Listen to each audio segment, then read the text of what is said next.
வணக்கம் நண்பர்களே, welcome to my channel CCF உங்கள் cricket with mister cocktail furious. So England versus India 4th test match at Old Trafford நடந்து முடிஞ்சிருச்சு மக்களே. இந்த ஒரு பர்டிகுலர் மேட்ச் டிரால முடிஞ்சிருச்சு. we have to give huge credit to our Indian cricket team. செம்ம fight கொடுத்தாங்கன்னு சொல்ல முடியும். அவ்வளோ ஈஸி கிடையாதுங்க. ஏன்னா நல்லா ஞாபகம் வச்சுக்கோங்க, டே 4ல அவங்க வந்து ஒரு 2 செஷன் ஆடணும் அண்ட் டே 5லயும் வந்து பாத்தீங்கன்னா அவங்க ஒரு 3 செஷன் ஆடணும். ஸோ கம்ப்ளீட்டா 5 செஷன் ஆடினாதான் இந்தியானால இந்த ஒரு பர்டிகுலர் மேட்சை டிரா பண்ண முடியும். ஏன்னா என்னதான் பேட்டிங் விக்கெட்டா இருந்தாலுமே டே 5ல வந்து பாத்தீங்கன்னா பேட்டிங் ஆடுறது அவ்வளவு ஈஸி கிடையாது. அண்ட் செகண்ட் நியூ பால் எடுத்தோடனே வந்து பாத்தீங்கன்னா கண்டிப்பா அந்த பால்ல நிறைய ஸ்விங் இருந்துச்சுங்க. அதுக்கு முன்னாடி கூட வந்து பாத்தீங்கன்னா பென் ஸ்டோக்ஸ் வந்து அட்டாக் உள்ள வந்தாரு. டே 4ல அவர் போலிங் பெருசா போடல, டே 5ல அவர் அட்டாக்கு வந்தாரு. அவர் போடும் போது ஒரு பாலுமே வந்து பாத்தீங்கன்னா விக்கெட் விழுற மாதிரி தான் இருந்துச்சு. ஐ தாட் தட் இந்தியா கஷ்டப்படுவாங்க, ஐ திங்க் டீக்குள்ள இந்த கேம் முடிஞ்சிரும் தி வே பென் ஸ்டோக்ஸ் போடுறத பார்க்கும் போதுன்னு. ஒன்ஸ் வந்து பாத்தீங்கன்னா அந்த நியூ பால்ல இனிஷியலா கொஞ்சம் ஸ்விங் இருந்துச்சு. அதுக்கப்புறம் வந்து பாத்தீங்கன்னா it was better to bat on, but still India were under ப்ரெஷருங்க. ஏன்னா ஒரு தப்பான ஒரு ஷாட் கேமே டோட்டலா மாறிடும். அட் த சேம் டைம் இங்கிலாந்தும் பாத்தீங்கன்னா சில முக்கியமான கேச்சஸ் எல்லாம் விட்டாங்க. இதுவும் ஒரு முக்கியமான காரணம் இங்கிலாந்து தோக்க. ஏன்னா டே 4லயே வந்து பாத்தீங்கன்னா சுப்மன் கில் கேட்ச விடுவாங்க. ஆக்சுவலா அதை பிடிச்சிருக்கணும். ஓகே, அதுக்கப்புறம் டே 5லயும் சுப்மன் கில்க்கு இன்னொரு லைஃப் கிடைக்கும். ஓகே, டாசன் பாயிண்ட்ல ஒரு கேட்ச் விடுவாரு. அதை விட முக்கியமா ஜடேஜா வந்தோடனே, அதாவது அப்பதான் வந்து பாத்தீங்கன்னா கில் அவுட் ஆயிருப்பாரு. ஓகே, ஜடேஜா வந்தோடனே முதல் பால்லேயே ஜோ ரூட்டுக்கு ஸ்லிப்ல ஒரு catch கொடுப்பாருங்க.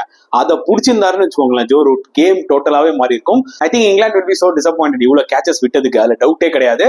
But what a fantastic பார்ட்னர்ஷிப்ங்க. முதல்ல வந்து பாத்தீங்கன்னா we need to give credit to KL ராகுல் அண்ட் கில். அவங்க தான் அந்த ஃபவுண்டேஷனை பில்ட் பண்ணாங்க. ஏன்னா இந்தியா ஒரு ஸ்டேஜ்ல 0 for 2. Okay, just like that வந்து பாத்தீங்கன்னா அப்படி 15 for 4 கூட ஆயிருக்கலாம். அந்த டஃப் கண்டிஷன்ஸ் வந்து பாத்தீங்கன்னா அவங்க சர்வை பண்ணாங்க. அதுக்கப்புறம் பாசிட்டிவா விளையாடினாங்க. அவங்க 2 பேரும் தான் வந்து பாத்தீங்கன்னா அந்த ஒரு ஹோப்பே கொடுத்தது இந்தியாக்கு. Okay, we can draw. இந்த 2 செஷன் ஃபுல்லா ஆடினாங்க பாத்தீங்களா, கண்டிப்பா அதை டிரா பண்ணலான்ற ஒரு நம்பிக்கையை கொடுத்தது. அண்ட் டே 5ல வந்து பாத்தீங்கன்னா ½ an hourக்கு மேல அவங்க தாக்கு பிடிச்சி ஆடினாங்க. அன்பார்ச்சுனேட்லி KL ராகுல் வந்து பாத்தீங்கன்னா LBW ஆயிட்டாருங்க. ஏன்னா அந்த பால் வந்து அன்பிளேயபிள் பால். நல்லா ஞாபகம் வச்சுக்கோங்க, டே 4ல ஸ்டோக்ஸ் போலிங் போடாதது இந்தியாவுக்கு ஒரு அட்வான்டேஜா வந்து அமைஞ்சது. ஏன்னா ஸ்டோக்ஸ் போட்டு இருந்தாருன்னு வச்சுக்கோங்களேன் டே 4ல எய்தர் கில் ஆர் ராகுல் யாராவது ஒருத்தர் விக்கெட்டாவது கண்டிப்பா எடுத்திருப்பாரு. ஓகேவா? ஸோ இந்தியா பெட்டரா விளையாடிட்டாங்க. ஓகே, அண்ட் டே 5ல வந்து பாத்தீங்கன்னா மத்த இங்கிலாந்து ஃபாஸ்ட் போலர்ஸ்லாம் அப்பப்போ கொஞ்சம் நல்லா போட்டாலும் அந்த கன்சிஸ்டன்டான லைன் அவங்க போட மாட்டேங்கிறாங்க. அது ஆர்ச்சரா இருக்கட்டும், கார்ஸா இருக்கட்டும். Oaks was better. ஆனா ஓக்ஸை வந்து பாத்தீங்கன்னா நான் வந்து கார்ஸும் ஆர்ச்சரும் வந்து பாத்தீங்கன்னா இன்கன்சிஸ்டன்டா இருந்தாங்க. அதுல நான் சேர்க்க மாட்டேன். ஓக்ஸ் வந்து பாத்தீங்கன்னா கன்சிஸ்டன்டா அந்த லைனை போட்டுட்டு இருந்தாரு. ஆனா ஓரளவுக்கு இந்தியா மேனேஜ் பண்ணி ஆடிட்டாங்க. ஆனா ஸ்டோக்ஸோட அந்த ஆக்ஷன் இருக்கு பாத்தீங்களா, அவருக்கு இந்த மாதிரி கண்டிஷன்ஸ் பெர்ஃபெக்டா செட் ஆச்சு. ஏன்னா அவர் ரிலீஸ் பண்ணும்போது எதிர் பால் உள்ள வருதா இல்ல வெளியில வருதான்றது வந்து பாத்தீங்கன்னா இந்தியன் பேட்ஸ்மேனால ஜட்ஜ் பண்ண முடியல. அண்ட் ஆண்டர்சன் எண்ட்ல இருந்து ஒரு போலிங் போடும்போது என்னன்னு பாத்தீங்கன்னா வைட் ஆஃப் த கிரீஸை யூஸ் பண்ணி அவர் போடும்போது பால் கொஞ்சம் லோ கெப்ட் ஆகுது. ஸோ அந்த வகையில தான் வந்து பாத்தீங்கன்னா KL ராகுல் LBW ஆயிடுவாரு. நல்லா ஞாபகம் வச்சுக்கோங்க, ஆக்சுவலா பென் ஸ்டோக்ஸ் 3 ரிவ்யூமே வந்து பர்ன் பண்ணிருப்பாரு. ஓகே, சோ அதுவும் ஒரு எரர் தான் from England point of view. அதனால அவங்களுக்கு பெருசா எதுவும் அஃபெக்ட் ஆகல. ஐ திங்க் ஏதோ ஒரு பிளம் விக்கெட் அம்பேர் அவுட் கொடுக்கல, அவங்களுக்கு ரிவ்யூ இல்லாதனால அவங்க ரிவ்யூ போக முடியல, அந்த மாதிரி எதுவும் அமையல. பட் ஸ்டில் ஆக்சுவலா இங்கிலாந்து வந்து பாத்தீங்கன்னா சில எரர்ஸ் பண்ணாங்க. அதுதான் நான் வந்து சுட்டி காமிக்கிறேன் இந்த ஒரு தருணத்துல. ஸோ அப்படின்னும் போது ரிவ்யூஸும் விட்டுட்டாங்க. ஸோ பென் ஸ்டோக்ஸ் ஒருத்தர் தான் ஒரு ஹோப்பே கொடுத்ததாங்க. மற்ற எந்த போலருமே வந்து பாத்தீங்கன்னா த்ரெட்டனிங்கா இல்லைன்றதான் நான் கண்டிப்பா சொல்லுவேன். ஸோ ராகுல் அவுட் ஆனானே வந்து பாத்தீங்கன்னா ஆப்வியஸ்லி வாஷிங்டன் சுந்தர் உள்ள வந்தாரு. நான் என்னோட வீடியோலேயே சொல்லியிருந்தேன், அதாவது நம்பர் 5ல வாஷிங்டன் சுந்தர் வரணும். ஏன்னா அவர்கிட்ட அந்த ஒரு டெக்னிக் இருக்கு சர்வே ஆக. அதுக்கப்புறம் ஜடேஜா இருக்காருன்னும் போது இந்தியாவுக்கு அந்த ஒரு குஷன் இருக்கும்ன்றத சொல்லியிருந்தேன். எக்ஸாக்ட்லி வாஷிங்டன் சுந்தர் தான் வந்தாரு. கில் ஒரு ஃபென்டாஸ்டிக்கான ஒரு 100 அடிச்சாருங்க. We have to give him a huge credit. கிட்டத்தட்ட 700 ரன்ஸ் அடிச்சிருக்காரு. நிறைய ஜாம்பானுங்கள் அடிச்ச அந்த ரெக்கார்ட்ல இவரும் வந்து இருக்காரு அந்த பட்டியல்ல. சோ நான் யாரையும் கம்பேர்லாம் பண்ண விரும்பல. கில்லுக்கு வந்து பாத்தீங்கன்னா ஒன்றும் லாங் வே டு கோ. ஆனா இந்த சீரீஸ்ல அவர் கலெக்டார், அதுல டவுட்டே இல்லை. சி சம்டைம்ஸ் சில பிளேயர்ஸ் வந்து பாத்தீங்கன்னா முதல் 2 டெஸ்ட் மேட்ச் ஆடுவாங்க, நடுவில் ஒரு டெஸ்ட் மேட்ச் ஃபெயிலியர் வரதா செய்யும். உடனே அந்த பிளேயரை நம்ம ரொம்ப கிரிட்டிசைஸ் பண்ணிட முடியாது. ஓகேங்களா? சோ ஒரு டஃப்பான ஒரு சுச்சுவேஷன்ல இறங்கி கில் வந்து இந்த 100 அடிச்சது வந்து பாத்தீங்கன்னா ஐ திங்க் சில ஹேட்டர்ஸ்க்கே வந்து பாத்தீங்கன்னா இந்த நாக் பிடிச்சிருக்கும். ஏன்னா அந்த மாதிரி ஒரு குரூஷியலான ஒரு நாக் இது. பட் 100 அடிச்சதுக்கு அப்புறம் அந்த கான்சென்ட்ரேஷன் கொஞ்சம் லைட்டா விட்டுட்டாரோன்ற மாதிரி எனக்கு தோணுச்சுங்க. ஏன்னா அவர் அவுட் ஆன பால் வந்து பாத்தீங்கன்னா ஒரு ஹார்ம்லெஸ்ஸான பால். அவுட் சைட் ஆஃப் ஸ்டம்ப்ல ஜோஃப்ரா ஆர்ச்சர் சும்மா சாதாரணமா தான் போட்டாரு. தேவையில்லாம பேட் அவுட் ஆனாரு. ராங் டைம், ஜஸ்ட் ஒரு ஓவரோ என்னதான் பாக்கி இருந்தது லஞ்சுக்கு. சோ அது வந்து பாத்தீங்கன்னா ஒரு சின்ன தப்பு பண்ணிட்டாரு கில். இன்கேஸ் வந்து பாத்தீங்கன்னா இந்த மேட்ச் இந்தியா தோத்துருந்தாங்கன்னு வச்சுக்கோங்களேன், நான் இருந்திருந்தேன்னா கண்டிப்பா அந்த ஒரு டிஸ்மிஸ்ல தான் வந்து பின் பாயிண்ட் பண்ணிருப்பேன். ஏன்னா அதுவே ஒரு நல்ல பால் அவுட் ஆயிருந்தா அது வேற விஷயம். தேவையில்லாம அதை ரீச் பண்ணி அவுட் ஆனாரு. கிளியரா தெரிஞ்சது லேப்ஸ் ஆஃப் கான்சென்ட்ரேஷன் அந்த டைம்ல கில்லுக்கு இருந்ததுன்னு. ஸோ அந்த டைம்ல எனக்கு என்ன தோணுச்சுன்னா, ஃபர்ஸ்ட் செஷன்ல 2 விக்கெட் இங்கிலாந்து எடுத்துட்டாங்க. They were so confidence entering into the dressing room. So நான் என்ன நினைச்சேன்னா, it will be tough for India. ஏன்னா ஜடேஜா, வாஷிங்டன் சுந்தர் இன்னும் 1 விக்கெட் எடுத்துட்டாங்கன்னு வச்சுக்கோங்களேன். இன்ஜூர்டு ரிஷப் பண்ணிட்டு தான் இருக்காரு. ஷர்துல் தாக்கூர்லாம் எந்த அளவுக்கு தாக்கு பிடிப்பாருன்னு தெரியாது. அதே மாதிரி நம்மளோட லோவர் ஆர்டர்ல 3 பேட்ஸ்மேன்ஸ் எப்படி விளையாடுவாங்கன்னு உங்களுக்கு தெரியும். அப்படின்னும் போது எனக்கு அந்த ஹோப் பெருசா இல்ல. ஐ தாட் தட் ஓகே டீக்குள்ள இங்கிலாந்து முடிச்சிருவாங்கன்னு. But Indian players have surprised me தான் நான் சொல்லுவேன். எனக்கு உள் மனசுல வந்து பாத்தீங்கன்னா, இந்தியா தான் வந்து இந்த மேட்ச் எப்படியா டிரா பண்ணணும். அப்பதான் வந்து பாத்தீங்கன்னா அந்த ஓல்ட் டெஸ்ட் மேட்ச் வந்து இன்ட்ரெஸ்டிங்கா இருக்கும். இந்தியா இன்னும் இந்த சீரீஸ்ல இருப்பாங்க கண்டிப்பா. ஆஸ் அன் இந்தியன் ஃபனா எனக்கு மனசுக்குள்ள தான் இருக்கும். ஆனா கிரிக்கெட்டிங் பாயிண்ட் ஆஃப் வியூல எனக்கு என்ன பர்சனலா தோணுச்சுன்னா, இங்கிலாந்து தான் வந்து பாத்தீங்கன்னா முக்காவாசி அந்த ஒரு ஹை பர்சன்டேஜ் இருந்தது இந்த மேட்ச் வின் பண்ண. இன்னி வரைக்குமே நான் சொல்லுவேன், நீங்களும் அக்செப்ட் பண்ணிப்பீங்க. But Indian batsmen were just fantastic தான் சொல்ல முடியும். ஸோ நான் ஏற்கனவே சொன்ன மாதிரி பார்த்தீங்கன்னா, கில் அண்ட் ராகுல் அந்த பார்ட்னர்ஷிப் ரொம்ப க்ரூஷியலாக இருந்தது. ஃபர்ஸ்ட் செஷன்ல அந்த 2 விக்கெட் இங்கிலாந்து எடுத்தோடனே இங்கிலாந்து வேர் ஆன் த டாப், டவுட்டே கிடையாது. ஆனால் செகண்ட் செஷன்ல இருந்து இந்த பர்டிகுலர் கேம் முடிகிற வரைக்கும் it was completely dominated by Washington Sundar and Ravindra Jadeja. 2 left hand batsman. இந்த 2 லெஃப்ட் ஹேண்ட் பேட்ஸ்மேனும் வந்து பாத்தீங்கன்னா சேலஞ்சஸ் ஃபேஸ் பண்ணுவாங்கன்னு நான் ஆல்ரெடி போன வீடியோல சொன்னேன். என்ன சேலஞ்சஸ் ப்ரோ ஃபேஸ் பண்ணிருப்பாங்கன்னு நினைக்கிறீங்க? இன்கேஸ் போன வீடியோ நான் ரிலீஸ் பண்ணியிருக்கேன்ல, அதை பார்க்காதவங்க கேட்டீங்கன்னா திருப்பியும் சொல்றேன். ஆக்சுவலா லியாம் டாசன் இருக்காருல்ல, லெஃப்ட் ஆர்ம் ஸ்பின்னர், அவர் டே 4ல வந்து பாத்தீங்கன்னா டைட்டா போட்டாரு. ஆனா பெருசா பிச்சில் பர்ச்சேஸ் இல்லை, டேர்னே இல்லை. ஏன்னா அவர் அந்த சென்டர் ஆஃப் த பிச்சில் போடும்போது பெருசா டேர்ன் இல்லை. ரைட் ஹேண்ட் பேட்ஸ்மேன் ஆடும்போது பாத்தீங்கன்னா அவங்களோட லெக் ஸ்டம்ப் வெளியில தான் அந்த ரஃப் இருக்கு. ஸோ லெஃப்ட் ஹேண்டர்ஸ் ஆடும்போது அந்த ரஃபை யூஸ் பண்ணி லியாம் டாசன் ட்ரபிள் பண்ணலான்ற மாதிரி நான் சொல்லியிருந்தேன். ஓகே, அந்த ஒரு ஆப்பர்ச்சுனிட்டி இருந்தது இங்கிலாந்துக்கு. அன்பார்ச்சுனேட்லி லியாம் டாசன் வந்து பாத்தீங்கன்னா கொஞ்சம் ஆர்டினரியா தான் அந்த டே 5ல போட்டாருன்னு சொல்லுவேன். ஏன்னா நீங்க நல்லா ஞாபகம் வச்சுக்கோங்க, அவர் 7-8 வருஷம் கழிச்சு டெஸ்ட் கிரிக்கெட்ல ஒரு கம்பேக் கொடுக்குறாரு. ஓகே, இது வரைக்கும் பாத்தீங்கன்னா அவர் வந்து T20 கிரிக்கெட்ஸ் தான் அதிகமா ஆடிட்டு இருக்காரு, நல்லா பெர்ஃபார்ம் பண்ணிட்டு இருக்காரு. அதுல பாத்தீங்கன்னா ஒரு பிளாட்டா போடுறாரு. பிளாட்டா போட்டு டெஸ்ட் கிரிக்கெட்ல சம்டைம்ஸ் நீங்க அந்த ரஃபை யூஸ் பண்ணணும்னா என்ன பண்ணணும்னா, கொஞ்சம் ஃபிளைட் பண்ணி போடணும். பேட்ஸ்மேன் டிரைவ் ஆட விடணும். அவன் 2 டிரைவ் ஆடுவான். ஓகே, 2 4 அடிப்பான். ஆனா 3வது பால் மாட்டுவான். அதுதான் பியூட்டி ஆஃப் டெஸ்ட் கிரிக்கெட். அந்த ரஃப்ல சம்டைம்ஸ் நீ கன்சிஸ்டன்டா போடணும். ஆக்சுவலா லியாம் டாசன் அந்த ரஃப்ல வந்து பாத்தீங்கன்னா கன்சிஸ்டன்டா போடவும் இல்ல. செகண்ட் என்னன்னு பாத்தீங்கன்னா, அவர் சில டைம்ல அந்த ரஃப்ல போடும் போது என்னன்னு பாத்தீங்கன்னா கொஞ்சம் பிளாட்டா போடுறாரு. அது ஈஸியா இருந்தது. ஆக்சுவலா ஜடேஜாக்கும் சரி, ஒரு பக்கம் வந்து வாஷிங்டன் சுந்தருக்கும் சரி, அதை கவுண்டர் பண்ணேன். ஓகே, ஏன்னா நீங்க வந்து ஃபிளைட் பண்ணும் போது தான் வந்து பாத்தீங்கன்னா அந்த ஒரு அன்இவன் பவுன்ஸ் ஆகும் ஆக்சுவலா அந்த ரஃப்ல குத்தி. சோ அதனால லியாம் டாசனே வந்து பாத்தீங்கன்னா ரொம்ப ஆர்டினரியா தான் போட்டாரு. வாஸ் சோ டிசப்பாயிண்டிங் ஆக்சுவலா. ஈவன் பென் ஸ்டோக்ஸே வந்து பாத்தீங்கன்னா கொஞ்சம் டிசப்பாயிண்ட் ஆயிட்டாரு. ஏன்னா அவரை கூப்பிட்டு பேசுறாரு, இந்த ரஃப் நீ யூஸ் பண்றியா, நானே ஒரு லெஃப்ட் ஹேண்டர் தான், இந்த ரஃப் நீ இப்ப யூஸ் பண்ணலாமேன்ற மாதிரி எக்ஸ்பிளைன் பண்ணிட்டு இருக்காரு. அது எவிடென்ட்டா தெரிஞ்சது. I think Ben Stokes was clearly unhappy with the spell what Liam Dawson provider. அதுல டவுட்டே கிடையாது. புரியுதா உங்களுக்கு? கண்டிப்பா நிறைய எக்ஸ்பெக்டேஷன்ஸோட வந்திருப்பாரு. But Liam Dawson was so disappointing. So அதுவே அவங்களுக்கு ஒரு செட் பேக் ஆயிடுச்சு. ஏன்னா ஸ்பின்னரா அவர் இன்னும் ஒரு 1 or 2 விக்கெட்ஸ் எடுத்து கொடுத்திருந்தாருன்னா இந்த கேமுக்குள்ள பூந்திருப்பாங்க இங்கிலாந்து. ஓகே, அண்ட் ஸ்டோக்ஸ் நல்லா போட்டாரு, இன்ஜுரியோட போட்டாரு. அவரை பத்தி பேசிக்கிட்டே இருக்கலாம். அவரை பத்தி நான் தனியா ஒரு ஷார்ட்ஸ் கூட போட்டுட்டேன். he gave more than 100% தான் நான் சொல்ல முடியும். ஓகே, இன்ஜுரியோட வந்து அவர் போலிங்கும் போட்டு ஃபர்ஸ்ட் இன்னிங்ஸ்ல 5 விக்கெட் எடுத்தாரு, பேட்டிங்ல 141 அடிச்சாரு. செகண்ட் இன்னிங்ஸ்லயும் பாத்தீங்கன்னா வந்து அந்த ராகுல் விக்கெட் எடுத்தாரு. சோ அவர் ஒருத்தர் தான் வந்து பாத்தீங்கன்னா போடும்போது விக்கெட் விழுற மாதிரி இருக்கு. மற்றபடி ஆர்ச்சர் எல்லாம் போடும்போது அந்த இன்கன்சிஸ்டன்சி தெரியுது. 2 பால் நல்லா போடுறாரு, அடுத்த பால் தூக்கி காலில் போட்டுறாரு, இல்ல ஷார்ட்டா போட்டுறாரு. கிறிஸ் வோக்ஸ் வந்து பாத்தீங்கன்னா ஓரளவுக்கு பார்த்து ஆடிட்டாங்க. ஆக்சுவலா அவர் நல்லா தான் போட்டாரு, அவர் ஓரளவுக்கு பார்த்து ஆடிட்டாங்க ஆக்சுவலா இந்தியா, கண்டிப்பா சொல்லியே ஆகணும். And apart from that Joe Root நிறைய ஓவர் போட்டாரு, but not that much effective. Pitch வந்து பாத்தீங்கன்னா அந்த ரஃப் இருந்ததுல அதை தவிர்த்துட்டு சென்டர் பிச் தான் வந்து அப்படியே கல்லு மாதிரி நிக்குதுன்னு தான் சொல்ல முடியும். ஸோ 5 டெஸ்ட் மேட்சுமே டே 5 வரைக்கும் போன வரைக்கும் as a test cricket fan I was so ஹாப்பிங்க. அதுல எந்த டவுட்டுமே இல்லை. ஆனா ஒரே வருத்தம் என்னன்னா, இந்த மாதிரி பிளாட் ட்ராக்ஸா வந்து ஒரு 5 டெஸ்ட் மேட்ச் சீரீஸ்ல இங்கிலாந்து கொடுத்தாங்கன்னு வச்சுக்கோங்களேன், பேட்ஸ்மேன்ஸ் என்ஜாய் பண்ணுவாங்க, ஆனா போலர்ஸ்லாம் பாவங்க, to be very honest. So இப்போ நம்ம ஸ்பெசிஃபிக்கா ஆக்சுவலா ஜடேஜாவும் வாஷிங்டன் சுந்தரோட இன்னிங்ஸை பத்தி பேசணும்னா, ஆக்சுவலா என்ன எனக்கு பிடிச்சிருந்ததுனா இல்லைங்க, ஜடேஜா அந்த ஃபர்ஸ்ட் பால் மட்டும் கேட்ச் கொடுப்பாரு ஜோ ரூட்டுக்கு, அது விட்டுருவாரு. அது கேம் சேஞ்சிங் மூவ்மெண்ட் என்ன பொறுத்த வரைக்கும். ஆனா ஆக்சுவலா பாசிட்டிவா ஸ்டார்ட் பண்ணாரு இந்த இன்னிங்ஸ் ஜடேஜா. ஏன்னா அந்த டிஃபென்சிவ் மைண்ட் செட்டுக்கு போயிட்டா சம்டைம்ஸ் நீங்க உங்க விக்கெட்டை விட்டுருவீங்க. அதனாலே வந்து பாத்தீங்கன்னா அவர் வந்து பாசிட்டிவா இருந்தார். ஆக்சுவலா அவரோட பாடி லாங்குவேஜே என்னால ரீட் பண்ண முடிஞ்சது. அவர் வந்து பாசிட்டிவா ஒரு எண்ட்ல ரன் அடிக்கிறதுனாலதான் வாஷிங்டன் சுந்தர்னால அதர் எண்ட்ல செட்டில் ஆக முடிஞ்சது.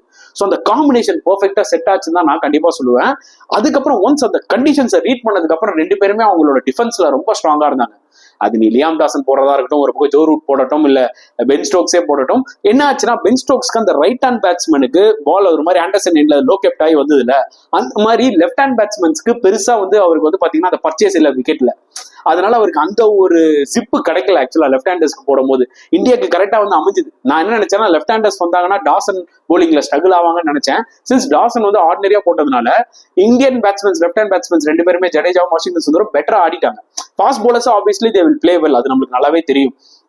ஓகே, சோ ஒரு ஸ்டேஜ்ல வந்து பாத்தீங்கன்னா எப்போ வந்து லீட் எடுக்க ஆரம்பிச்சாங்களோ இந்தியா, அப்பவே வந்து பாத்தீங்கன்னா இங்கிலாந்து பிளேயர்ஸோட முகம் எல்லாமே தொக்கி போயிடுச்சு. ஏன்னா அவங்களுக்கு நல்லா தெரியும் இதுக்கு மேல இந்த மேட்சை வின் பண்ண முடியாதுன்னு. அவங்க ரொம்ப டிசப்பாயிண்டடா இருப்பாங்க. ஏன்னா இந்த மேட்ச் அவங்க வந்து எப்படியாவது வின் பண்ண பார்த்திருப்பாங்க.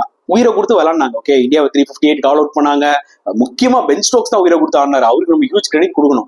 பென் ஸ்டோக்ஸ் இவ்வளவு எஃபர்ட் போட்ட காரணமே என்னன்னா இந்த மேட்சை வின் பண்ணிட்டு அடுத்த மேட்ச் கூட அவர் வந்து பாத்தீங்கன்னா மேபி ரெஸ்ட் எடுத்துக்கலாம், ஏன்னா சீரிஸ் வின் பண்ணிட்டோம், ஒன்றும் பிரச்சனை இல்லைன்னு.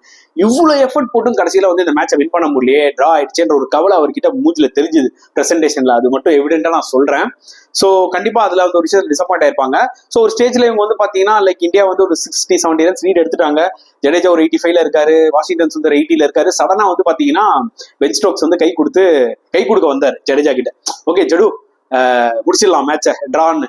அப்போ வந்து பாத்தீங்கன்னா இந்தியா அதை அக்செப்ட் பண்ணிக்கல. கைஸ் நல்லா புரிஞ்சுக்கோங்க, ஆக்சுவலா சில விஷயங்கள் இருக்கு டெஸ்ட் கிரிக்கெட்ல. ஃபார் எக்ஸாம்பிள் சில டைம்ல ரெண்டு கேப்டன்ஸுமே பேசிப்பாங்க, இந்த மேட்ச் கொஞ்சம் டிரால போற மாதிரி தான் இருக்கு, அப்படி இன்கேஸ் வந்து பாத்தீங்கன்னா கம்ப்ளீட்டா டிரால போற மாதிரி இருந்தா நம்ம கட் ஆஃப் டைம் 5 o'clock வந்து டே முடியுதா, நம்ம வந்து 4:15 வந்து பாத்தீங்கன்னா டிராக்கு அக்ரி பண்ணிக்கலாம், கை கொடுத்துக்கலாம் அப்படின்ற மாதிரி அக்ரிமெண்டோட சில டைம்ல சில ரெண்டு கேப்டன்ஸும் வந்திருக்காங்க ஒரு காலகட்டத்துல, எனக்கு நல்லா தெரியும். ஆனா இந்த மாதிரி சிச்சுவேஷன் இங்க வந்து இல்ல, ரெண்டு கேப்டன்ஸும் எதுவும் பேசிக்கல. அப்படின்னும் போது ஸ்டோக்ஸ் வந்து என்ன நினைச்சாருன்னா ஓகே கேம் முடிஞ்சு போச்சு, எப்படி டிரா தான் வந்து அவர் வந்து கை கொடுக்க வந்தது தப்பு கிடையாது. அதே மாதிரி இந்தியாவும் பாத்தீங்கன்னா அதை அக்செப்ட் பண்ணாம கண்டினியூ பண்ணதும் தப்பு கிடையாது. அது இந்தியாவோட விஷயம், புரியுதா உங்களுக்கு? ஏன்னா ரெண்டு பேரும் உயிரை கொடுத்து ஆடி இருக்காங்க. ரெண்டு பேரும் இவ்வளவு நேரம் உயிரை கொடுத்து ஆடி இருக்கும் போது ஒரு செஞ்சுரி அடிக்கிறதுல என்ன தப்பு இருக்கு? ஏன்னா வாஷிங்டன் சுந்தருக்கு இது அடிச்சா மேட் இன் டெஸ்ட் 100, இதுக்கப்புறம் அவர் எப்ப டெஸ்ட் 100 அடிப்பாருலாம் சொல்ல முடியாது. ஜடேஜாவும் பாத்தீங்கன்னா is such a crucial player, அவருக்கும் இந்த ஒரு டெஸ்ட் 100 கிடைக்கும் போது it gives lot of confidence to him. அதனால வந்து பாத்தீங்கன்னா கில்லும் சரி டீம் மேனேஜ்மெண்ட்டும் ஸ்ட்ராங்கா இருந்தாங்க, நீங்க செஞ்சுரி அடிச்சுட்டு தான் வரீங்கன்ட்டு. அதுக்குள்ள பென் ஸ்டோக்ஸ் கடுப்பாயிட்டாரு. பென் ஸ்டோக்ஸ் மட்டும் இல்ல, உங்களுக்கு தெரியல இங்கிலாந்து டீம் பென் ஸ்டோக்ஸ் மட்டும் கடுப்பாக மாட்டாரு, டக்குன்னு ஹாரி ப்ரூக் வந்துருவாரு. எது இருந்தாலுமே எனி ப்ராப்ளம் ஷாலினி அப்படின்ற மாதிரி ஹாரி ப்ரூக் எதுக்குமே எல்லாத்துக்குமே வந்துருவாரு. அதான் ஒரு பெரிய பிரச்சனையே, புரியுதா உங்களுக்கு?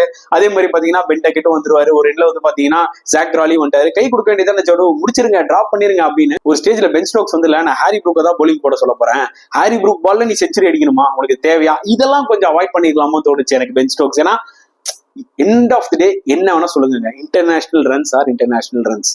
ஓகே, அதனால சம்டைம்ஸ் கொஞ்சம் ஓவர் டூ பண்ணிடுறாங்க பென் ஸ்டோக்ஸ் அண்ட் டீம், இதுதான் ஒரு பெரிய பிரச்சனை.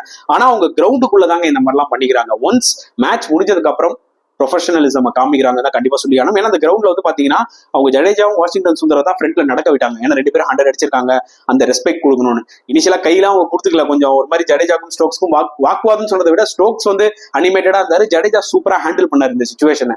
அப்படியே அந்த ஒரு எக்ஸ்பீரியன்ஸ் பிளேயர்ன்றதை காமிச்சாரு, காம ஹேண்டில் பண்ணாரு. அவங்க என்னதான் வந்து ஸ்லெட்ச் பண்ணாலுமே, ஈவன் வாஷிங்டன் சுந்தர் ஆல்சோ. அப்புறம் பிரசன்டேஷன்ல பென் ஸ்டோக்ஸ் நல்லா பேசினாருங்க. He gave credit to Indian team, at the same time he gave credit to both the batsmen, ஜடேஜாவா இருக்கட்டும் வாஷிங்டன் சுந்தரா இருக்கட்டும். சோ அந்த ஒரு ப்ரொஃபஷனலிசம் எனக்கு ரொம்ப பிடிச்சிருந்தது. நீங்க கிரவுண்டுக்குள்ள என்ன வேணா பண்ணிக்கோங்க, சம்டைம்ஸ் அந்த எமோஷன்ஸ் இருக்கலாம். ஏன்னா இங்கிலாந்து ரொம்ப டயர்ட் ஆயிட்டாங்க, நல்லா ஞாபகம் வச்சுக்கோங்க. ஏன்னா ஆல்மோஸ்ட் 5 செஷனுங்க போலிங் போட்டுட்டு இருக்காங்க. ஃபர்ஸ்ட் இன்னிங்ஸ்ல அவங்க நிறைய ஓவர்ஸ் போட்டாங்க. இந்தியா வந்து ஒரு இன்னிங்ஸ் தான் போலிங் போட்டாங்க. ஓகே, 600 ரன் 660 ரன்ஸ் கிட்டத்தட்ட அடிச்சிட்டாங்க இங்கிலாந்து. அதுக்கப்புறம் வந்து பாத்தீங்கன்னா இந்தியன் போலர்ஸ் வந்து போலிங் போடணும்னு அவசியம் இல்லை, ஏன்னா இந்தியா பேட்டிங்கே வந்து பாத்தீங்கன்னா டிராக் ஆடுறாங்க. ஓகே, ஆனா இங்கிலாந்து போலர்ஸ் வந்து பாத்தீங்கன்னா நிறைய ஒர்க் லோட் பண்ண மாதிரி இருந்துச்சு இந்த மேட்ச்ல. ஃபர்ஸ்ட் இன்னிங்ஸ்ல நிறைய ஓவர்ஸ், செகண்ட் இன்னிங்ஸ்ல 5 செஷன் அப்படின்னும் போது எல்லாருமே ரொம்ப டயர்டா இருக்காங்க. இன்னும் 3 நாள் தான் கேப் அடுத்த டெஸ்ட் மேட்ச்க்கு. ஸோ லைக் ஸ்டோக்ஸ் என்ன நினைச்சாருன்னா இதை முடிச்சிடலான்னு. அதனாலதான் வந்து பாத்தீங்கன்னா ஒரு மெயின் போலர்ஸை வந்து பாத்தீங்கன்னா போலிங் போட விட்டு டயர்ட் ஆக்காம ஜோ ரூட்டை ஹாரி ப்ரூக் எல்லாம் கடைசியில கொடுத்துட்டு இருந்தாரு. சம்டைம் கிரிக்கெட்ல இந்த மாதிரி ஹீட் ஆஃப் த மூமெண்ட்ல இதெல்லாம் நடக்கிறது சகஜம் தாங்க. என்ன பொறுத்தவரைக்கும் பாத்தீங்கன்னா பென் ஸ்டோக்ஸ் போய் கை கொடுத்ததும் வந்து தப்பு இல்லை, திருப்பியும் சொல்ல வரேன். இந்தியா அதை மறுத்து கண்டினியூ பண்ணது தப்பு இல்லை. எனக்கு எங்க இடத்துல வந்து பாத்தீங்கன்னா கொஞ்சம் ஓவரா தோணுச்சுன்னா அது ரியாக்ட் பண்ண விதம், பென் ஸ்டோக்ஸ் ரியாக்ட் பண்ண விதம். அவங்க வந்து பாத்தீங்கன்னா கண்டினியூஸா ஜடேஜாவோட பேசிட்டு இருக்காங்க. அம்பையர்ஸ் என்ன பண்றாங்கன்னு எனக்கு தெரியல. அவங்க இன்டெல் ஜாய் வந்து பாத்தீங்கன்னா அதான் அவங்க சொல்லிட்டாங்களே கேரி ஆன் பண்ணுங்கன்னு சொல்லிருக்கணும்ன்றதான் என்னோட ஒரு பாயிண்ட் ஆஃப் வியூ. அம்பையர்ஸ் சொல்லும் போது ஆக்சுவலா 2 அம்பையருமே, அந்த பாகிஸ்தான் அம்பையர் ஹசன் ராசா நினைக்கிற ஒரு பேரு, இன்னொரு umpire Rod Tucker, they had a outstanding கேமுங்க. அந்த 2 அம்பையர்ஸ்க்குமே ஹியூஜ் கிரெடிட் கொடுக்கணும். ஒரே ஒரு தப்பான டிசிஷன் தான், இந்த பும்ராவோட காட் பிஹைண்ட் தான் வந்து பாத்தீங்கன்னா ஹசன் ராசா நாட் அவுட்னு கொடுப்பாரு, அதுக்கப்புறம் அது ரிவ்யூ போய் அவுட்னு ஆயிடும். மற்றபடி all the decisions were spot on தான் சொல்ல முடியும். So huge credit to both umpires. ஏன்னா அம்பைரிங் பண்றது எவ்வளவு ஒரு கஷ்டமான ஒரு விஷயம், அதுவும் டெஸ்ட் கிரிக்கெட்ல நம்மளுக்கு நல்லாவே தெரியும். இன்ஸ்பைட் ஆஃப் ஹேவிங் ரிவ்யூஸ் அப்படின்னும் போது அவங்களுக்கும் நம்ம கிரெடிட்டை கொடுத்துருவோம். So huge credit to India also for showing such a spirited fight. இதுதாங்க டெஸ்ட் கிரிக்கெட்ல நம்ம ரொம்ப விரும்புறதே. அதாவது மேட்ச் வின் பண்றது வேற விஷயம், ஆனா டிராக்காக ஆடுறதுமே வந்து பாத்தீங்கன்னா நம்ம அந்த எட்ஜ் ஆஃப் த சீட்ல உட்கார்ற மாதிரி இருக்கும். அண்ட் இந்தியா ரொம்பவே ப்ரொஃபஷனலா விளாண்டாங்க. கடைசி 2 விக்கெட் தான் இருந்தது, த்ரில்லிங்கா போய் டிரா பண்ணாங்க அப்படின்னு இல்ல. லிட்டரலி வந்து பாத்தீங்கன்னா இங்கிலாண்டை ஃப்ரஸ்ட்ரேட் பண்ணிட்டாங்க.